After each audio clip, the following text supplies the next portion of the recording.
لا شك أن للفلسفة أهمية كبرى في حياتنا، فكل ما نقوم به يمثل فلسفتنا في الحياة. وبالرغم من أهمية الفلسفة إلا أن تعقيداتها أبعدتنا عن دراستها والقراءة فيها. الكلام ده مكتوب على ظهر كتاب اسمه مبادئ الفلسفة، تأليف روبرت وترجمة أحمد أمين، وده اللي هنتكلم عنه النهاردة إن شاء الله. في البداية أو مقدمة الكتاب زي ما تحب، أحمد أمين وهو مترجم الكتاب زي ما قلت قال إن العرب كان لغتهم على قدر احتياجهم، مثل الأكل والشرب واللبس والتعبير عن أفكارهم. ولما بيلاقوا غيرهم بيستخدموا أشياء جديدة عليهم كانوا يترجموها ويضيفوها للمعاجم. وبعد مرور 700 سنة أو أكتر تغير مفهوم الكلمات والاختراعات، ومع اختلاف المعيشة وتغير أنواع المعاملات واكتشاف علوم جديدة وبطلوع نظريات قديمة، فتغيرت مجرى الحياة. بس في حاجة بقى، وهي إن أحمد أمين وهو بيترجم الكتاب لفت انتباهه إن روبرت ما اتكلمش عن الفلسفة العربية بين قوسين كده الإسلامية وتاريخها. فقام هو بإضافة الجزء ده من الكتاب، وده من باب إتمام الفايدة للقارئ. بالنسبة للمؤلف، غرض روبرت من الكتاب ده إنه يكون للمبتدئين في الفلسفة، وإنه يعرض المسائل الفلسفية بشكل مبسط، وذلك مع مراعاة الترتيب الزمني لأقسام الموضوع. الكتاب ده متقسم لجزئين: الجزء الأول وهو بيناقش موضوع الفلسفة وفروعها، والجزء التاني بيناقش النظريات الفلسفية وعرض المذاهب المختلفة بس باختصار. الفصل الأول: تمهيد في معنى الفلسفة وفروعها. وهنا بيقول روبرت إن كان المشهور معروف عن الفلسفة إن محدش بيتكلم في الفلسفة إلا الناس اللي لها عقول خاصة، بحكم إن الموضوع مجهد وقريب من الخيال. وقال إن الفرق بين الإنسان والحيوان هو إن الإنسان بيتأمل في ظواهر الكون واختلاف أنواعها، ده غير إن الإنسان عشان يفكر في المسائل دي لازم يجاوب على 3 أسئلة. رقم 1: ما هذا الشيء الذي يبحث فيه عقلنا؟ السؤال التاني: ما أصله؟ والسؤال التالت والأخير: ما علاقته بغيره بالمعاني؟ بيقول روبرت إن كل الناس فلاسفة إلى حد ما حتى وإن كان متوسط الفكر، ويجب على الفيلسوف المتخصص أن يعرف ما وصل إليه من قبله وإيه اللي قالوه في المسائل التي تشغل تفكيره. إرسطاليوس بيقول إن الدهشة هي أول باعث على الفلسفة، وإن الإنسان بدأ يسأل لماذا ومن أين وإلى أين، وإن العقل التمس السبيل للوصول لفهم العالم والحياة وتطلب إلى المعرفة للمعرفة، وإن الإنسان مفطور على حب الاستطلاع، وإن ده دافع قوي لمعرفة الحقائق، وده ما دعا الإنسان إنه يتفلسف. المؤرخ اليوناني هيرودوت روى إن كريس قال لسولون: لقد سمعت أنك جبت كثيرا من البلدان متفلسفا، أي متطلبا للمعرفة. وقال فيثاغورس، والأصح نسبته لسقراط، إن الحكمة لله وحده، وإن الإنسان وجد ليعرف، وفي استطاعته أن يكون محبا للحكمة للوصول إلى المعرفة باحثا عن الحقيقة. وهذا ما يدل اشتقاق كلمتي فلسفة. وكلمة فلسفة طبعا هي كلمة يونانية مكونة من مقطعين: المقطع الأول اللي هي فيلو ويعني محب، أما صوفي فتعني حكمة، والفيلسوف محب للحكمة. ومعنى سوفوس وهي الحكيم، وإن أول من سمى نفسه فيلسوفا هو سقراط أي محبا للحكمة. وروبرت قسم المسائل الفلسفية إلى 3 مسائل: المسألة الأولى وهي الوحدة، وتعني ما بعد أو ما وراء الطبيعة. تاني مسألة وهي الكثرة، وهي مظاهر العالم المتنوعة وتسمى الفلسفة الطبيعية. المسألة الثالثة والأخيرة وهي المخلوقات، والتي أهمها طبعا هي الإنسان. الفصل الثاني بعنوان ما بعد الطبيعة أو ما وراء المادة. ممكن نشوف العالم بكل مظاهره نظرا علميا من جهتين مختلفتين: الجهة الأولى وهي النظر إليه وفحصه من حيث أشكاله والبحث في علله المجهولة التي لا يمكن أن تعرف. الجهة التانية وهي النظر في روح هذه الظواهر من غير أن نلاحظ تأثيرها بحواسنا. فالجهة الأولى موضوع العلوم الوضعية، والأخرى موضوع ما بعد الطبيعة. وبيقول روبرت إن علة الحقيقة ليست إلا حقيقة أخرى، وإن سبب الحركة ليس إلا حركة أخرى، وإن سبب الصوت مثلا هي حركة الهواء. وجاء العلماء للبحث في الظواهر المتنوعة واعتمدوا على التجربة والاختبار، ورأوا أن هذه المظاهر الزائلة للحياة المادية لا تقوم بنفسها، وإنما يجب أن تكون وراءها قوة خفية أزلية أبدية. ولهذا كان يوجد حاجة ماسة إلى علم يحث على هذه المدركات المتقدمة التي تنفع بها العلوم الأخرى، وهذا العلم هو ما بعد الطبيعة، وغرضه الوصول إلى ما وراء هذه الظواهر الطبيعية. وبسبب فضول الإنسان وغموض بعض الظواهر الطبيعية أدى إلى وجود الخرافات والأوهام. وأقول لكم حاجة كده من عندي، هي من بره الكتاب. زمان كانت الناس القديمة بتقول إن كان بيحصل زلزال الكرة الأرضية دي على قرن طور، وإن لما كان بيتعب ويحب يريح قرنه كان ينقله على القرن التاني. ده طبعا خرافات، مفيش الكلام ده يعني. واللي سمع الموضوع ده ممكن يبقى يقول لي يعني. الفصل الثالث: الفلسفة الطبيعية. موضوع بحث الإنسان إما أن يكون هو الطبيعة بأضيق معانيها، وإما العقل وتعني به القوة التي بها ندرك ونعلم ونتأمل ذلك العالم. والكاتب ذكر الطفل كمثال بأن أول ما يتذكر أسماء الأشياء التي تتميز بلونها وصوتها وغيره من الصفات، ثم انتقل إلى الأمم في أول حالاتها العقلية، وهي أن يتدرج فكر الفرد في النمو. والدليل على ذلك هي اللغة، فاللغة نضع أسماء وحدود لما تدركه حواسنا وما ندركه قوانا العاقلة. وقد دون أفلاطون آراءه في هذا الموضوع في رسالة وضح الفرق بين الطبيعيات وما وراء الطبيعة، بأن الطبيعة معرض التغيير، وأما ما وراءها فهي معرض الثبات. الفصل الرابع: علم النفس، سيكولوجيا.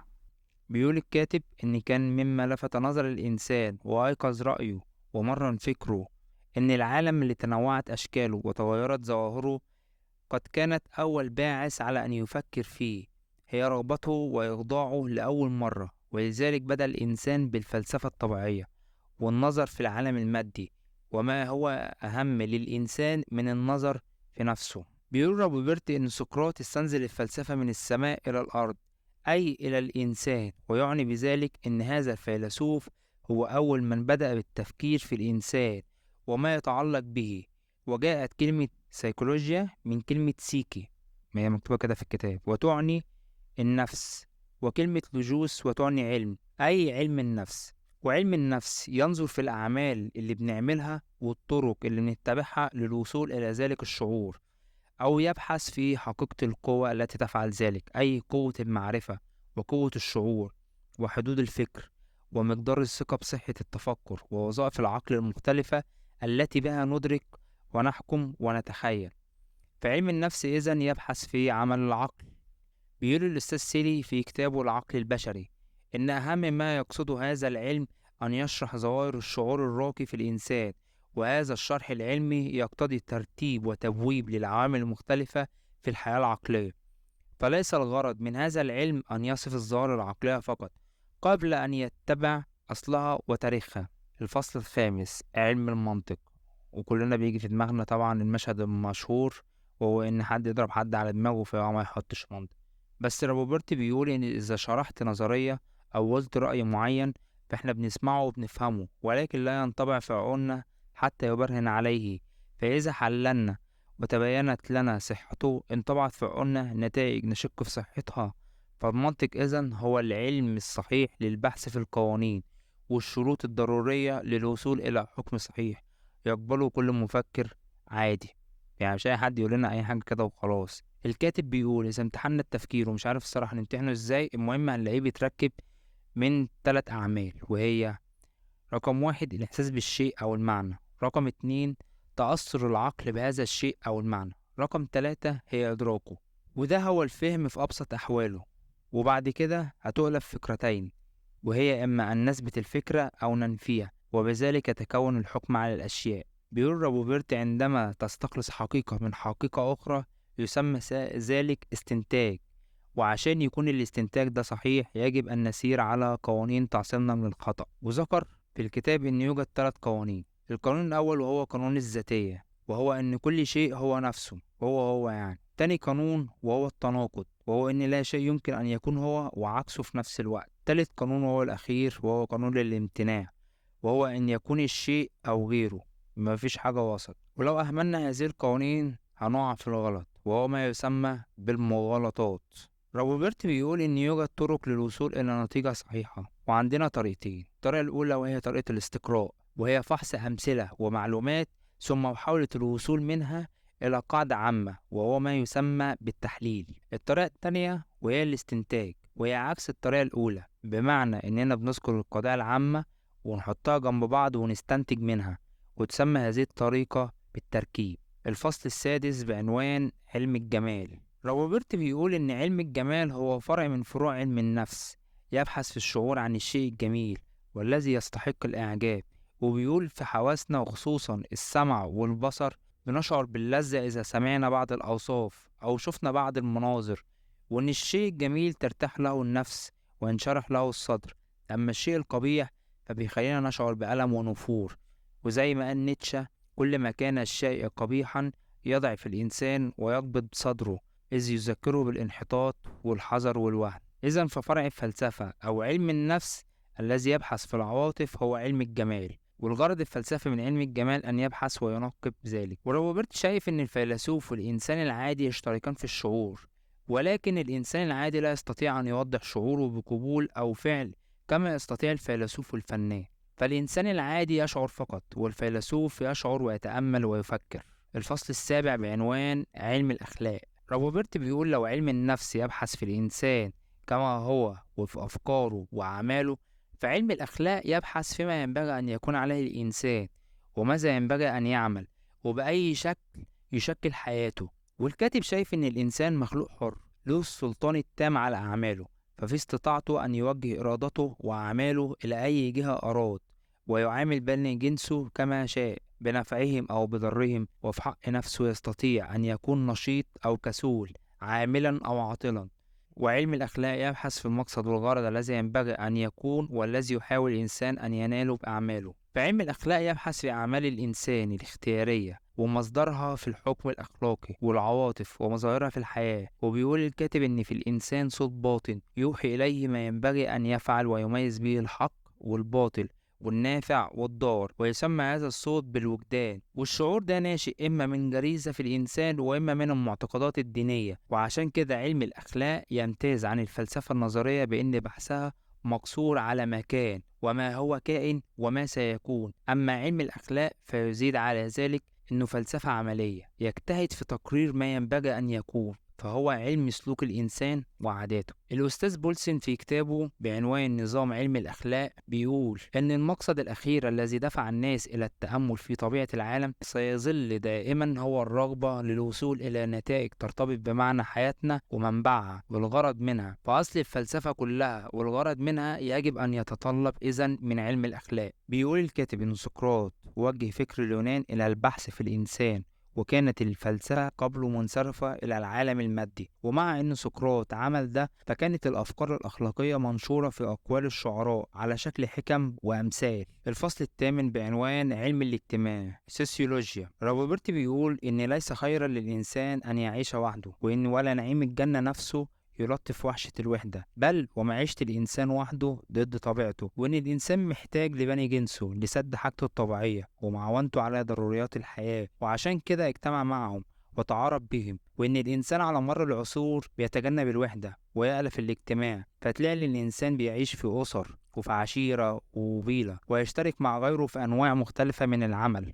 ومن الآخر كده الكاتب بيقول إن علم الاجتماع يحاول استكشاف القوانين والمبادئ وسر الظواهر الاجتماعية. نيجي بقى لكلمة سوسيولوجيا، وإن أول ما نستعمل الكلمة دي للدلالة على علم الاجتماع هو أوغست كومت. وبالمناسبة هو أول من بحث في الاجتماع في العصور الحديثة، وكان يسمى هذا النوع من البحث عند اليونان بالحكمة العملية. والناس اعترضت عليه وعلى نظرياته لعلم الاجتماع، والناس ساعتها شافوا إن لا يمكن وضع نظريات ثابتة، وده عشان الإنسان له إرادة حرة لا تجري في أعمالها على قوانين معينة. وأوغست كومت بحث كمان في مسائل عملية عرفت باسم علم السياسة. وجي أفلاطون أيد آراءه في الحكومة وأشكالها، وذكر الكلام ده في كتبه، منهم كتاب القوانين وكتاب الجمهورية. وأفلاطون حدد الغرض الأخلاقي للحكومة، وجاء بعده أرسطو وما كانش مقتنع بالمثل الأعلى للحكومة ولا بالعصر الذهبي اللي حلم بيه أفلاطون. وفي كتاب علم السياسة أرسطو حلل أشكال الحكومة التي كانت في عهده وقسمها 3: حكومة ملكية وحكومة أرستقراطية وحكومة شورى. الفصل التاسع بعنوان مجمل تاريخ الفلسفة أو تاريخ ترقي الفلسفة. الكاتب بيقول إن الغرض من الكتاب ده إن يذكر قضايا الفلسفة في شكل تاريخ، ولكن غرضه أن يقدم معلومات عامة عن أصول الفلسفة وقضاياها. ومن المستحيل أن يعرض المسائل الفلسفية كلها ويبين بالتفصيل النظم والآراء الفلسفية والمذاهب ومؤسسيها، عشان الموضوع واسع الأطراف والمسائل غاية في التعقيد، وده هيبعدنا عن غرض الكتاب. ده غير أن لا يصح أن يقارن تاريخ الفلسفة بغيره من تواريخ العلوم الأخرى، وده لسببين. السبب الأول أن البحث في العلوم الأخرى محدود، وأن بناء العلم على بعض القواعد الأساسية واضح في كل العلوم، وده طبعا بعكس الفلسفة. والسبب التاني ان الارتقاء بالافكار وتأسيس العقائد بيكون على قد مفكرين ذوي شخصية، حاجة كده VIP، والناس دي افكارهم مرتبطة بافكار اللي قبلهم، فده بيزود عندهم عناصر خاصة متأثرة بشخصياتهم.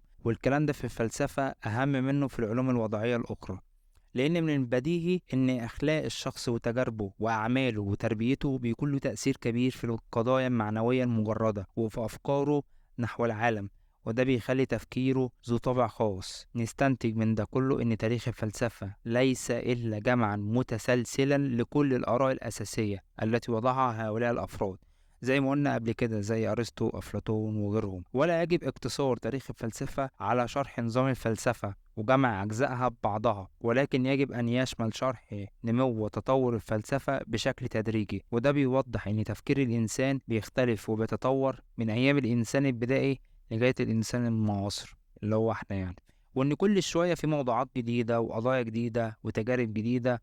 ده غير الاكتشافات. الفصل العاشر، فصل فيه تاريخ الفلسفة الإسلامية. الفصل ده زي ما قلت في المقدمة إن المترجم أحمد أمين زوده بنفسه عشان روبرت ما اتكلمش عن الفلسفة الإسلامية، واتكلم أحمد أمين عن ما قبل الإسلام، وقال إن عند العرب حكماء وشعراء قاموا مقام الفلاسفة. واتكلم أحمد أمين عن ما قبل الإسلام وقال إن عند العرب حكماء وشعراء قاموا مقام الفلاسفة في الأمم، وتعد أقوالهم أمثالا تؤثر في الحياة، زي لقمان الحكيم وأكسم ابن صيفي وغيرهم. وده طبعا غير دين سيدنا إبراهيم عليه السلام واليهودية والنصرانية.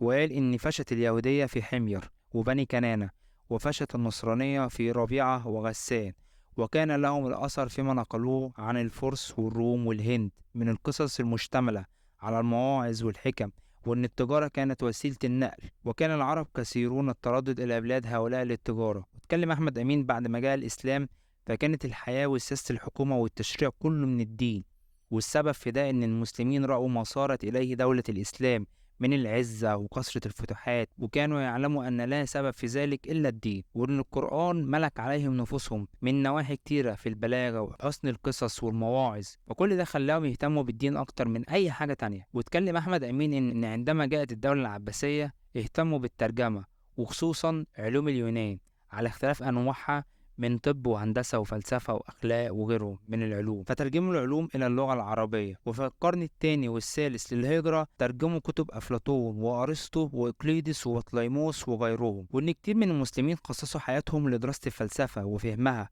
وتعلمها، وأول من اشتهر من المسلمين بالفلسفة هو يعقوب الكندي، ولقب بفيلسوف العرب، وكان له الفضل من ناحية الترجمة ونقل العلم، وظهر له في عهد المأمون المعتصم كتب كتيرة منها ترجمة ومنها تأليفه، وتعد كتبه تقريبا 256 كتاب. وجاء بعده أبو نصر الفارابي، وكان من الفلاسفة المسلمين اللي شايفين إن الإسلام من قرآن وسنة حق، وإن الفلسفة حق والحق لا يتعدد، فوجب أن تكون الفلسفة والإسلام متفقين. ده غير إن الفارابي كان مؤمن بأقوال أرسطو وأفلاطون منزها للقرآن عن الخطأ، فمزج اللوح والقلم والكرسي والعرش والملائكة والسماوات السبع بتعليم اليونانيين مع تبين أجزائها من التناقض، ومحاولة ذلك كانت تستدعي ذكاء نادر وتصوف غير عادي. وطبعا الفارابي له أعمال وكتب، بس ده مش موضوعنا. واللي نيجي بقى للإمام الغزالي، واللي اتولد 450 هجريا وتوفى 505 هجريا. درس الإمام الغزالي الفلسفة اليونانية، ومن أشهر كتبه كتاب تهافت الفلسفة. والإمام الغزالي